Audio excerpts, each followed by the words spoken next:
తెలంగాణ రాజ్భవన్లో చోరీ కలకలం రేపింది. రాజ్భవన్లో 4 హార్డ్ డిస్కులు మాయమయ్యాయి.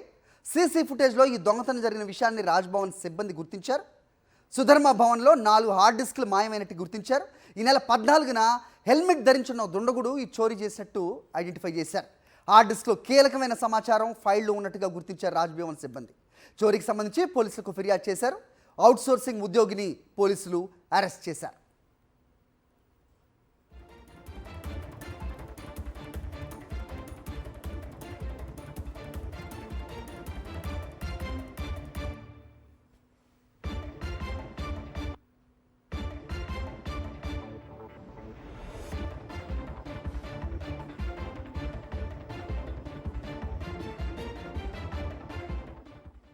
రైట్, రాజ్భవన్లో చోరీకి సంబంధించిన అప్డేట్స్ మా కరెస్పాండెంట్ అమర్ అడిగి తెలుసుకుందాం.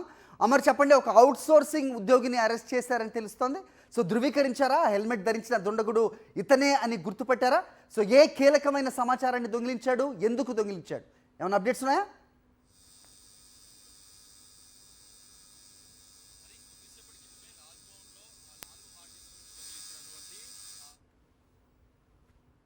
పంజాగుట్ట పోలీసులు అంటే అదులో తీసుకున్నారు. అతని రిమాండ్ కూడా తరలించారు. ప్రస్తుతం మనం చూడొచ్చు, రాజ్భవన్ లో సాధారణంగానే మూడంచెల భద్రతా వ్యవస్థ ఉంటుంది. అయితే లోపల పనిచేసేటువంటి ఉద్యోగి 4 హార్డ్ డిస్కులను ఐటీ సెల్ నుంచి దొంగిలించారు. అయితే సుధర్మ భవన్ అనేది ఉంటుంది, అది G+1 గా ఉంటుంది. గ్రౌండ్ ఫ్లోర్ లో తో పాటు ఇటు ఫ్లోర్ లో కూడా 2 ఐటీ సెల్ కూడా మెయింటైన్ చేస్తా ఉన్నారు. అయితే ఇందులో ఉన్నటువంటి సీసీ ఫోటేజ్ కి సంబంధించి కారణంగానే ప్రస్తుతం శ్రీనివాస్ ఏదైతే హార్డ్ డిస్క్ లను కూడా దొంగిలించినట్టుగా తెలుస్తుంది. అయితే ఒక మహిళా ఉద్యోగికి సంబంధించి తన ఫోటోలను అసభ్యంగా మార్పింగ్ చేశారని ఇటు ఆమె పట్ల దింపుగా శ్రీనివాస్ ప్రవర్తించడంతోనే శ్రీనివాస్ ఈ విషయం సంబంధించి బయటపడే అవకాశాలు ఉన్న నేపథ్యంలో చుట్టుపక్కల సీసీ ఫోటోలు మొత్తం కూడా మాయం చేయాలని పన్నాగం పన్నాడు. ఈ నేపథ్యంలోనే శ్రీనివాస్ ఫోటోలు మొత్తం కూడా ఏదైతే హార్డ్ డిస్క్ ఉన్నటువంటి సర్వర్ రూమ్ లోకి వెళ్ళారో వెళ్ళి మొత్తం 4 హార్డ్ డిస్క్ కూడా మాయం చేశారు. అయితే మొదట వేరే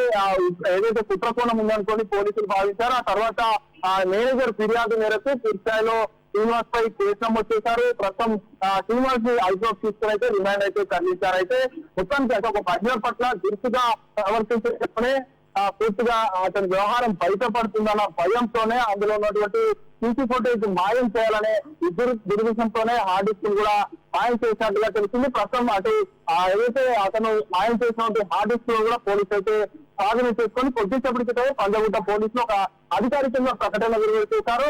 రాజ్భవన్ లో ఎలాంటి చోరీ జరిగింది, కానీ చోరీ జరిగిన దానికి రీజన్ మహిళా ఉద్యోగి పట్ల అసభ్యంగా ప్రవర్తించాలనే అంశానికి సంబంధించి పంజాగుట్ట పోలీసు మాత్రం కొద్దిసేపటి క్రితమే ప్రకటన అయితే విడుదల చేశారు. హరి, ఓకే.